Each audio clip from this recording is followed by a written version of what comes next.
நம் ஆண்டவர் இயேசு கிறிஸ்துவின் நாமத்தினால் மகிழ்ச்சியும் சமாதானமும் நம் அனைவரோடும் இருப்பதாக. எசாயா 66:12 முடிய ஆண்டவர் கூறுவது இதுவே: ஆறுபோல் நிறைவாழ்வு பாய்ந்தோடு செய்வேன், பெருக்கெடுத்த நீரோடை போல் வேற்றினத்தாரின் செல்வம் விரைந்து வர செய்வேன்.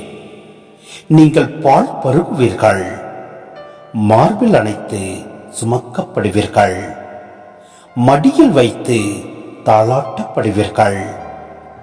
தாய் தன் பிள்ளையை தேற்றுவது போல் நான் உங்களை தேற்றுவேன்.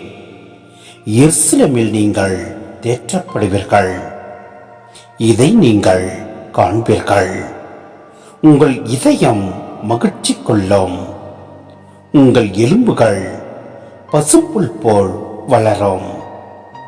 ஆண்டவர் தம் ஆற்றலை தம் ஊழியருக்கு காட்டுவார் என்பதும், அவரது சினம் அவர் தம் பகைவருக்கு எதிராய் மூழும் என்பதும் அறியப்படும். சிந்தனை: கடவுள் தாம் தொடங்கிய புதிய விண்ணுலகையும் புதிய மண்ணுலகையும் உருவாக்கும் பணியை பாதியிலேயே விட்டுவிடமாட்டார்.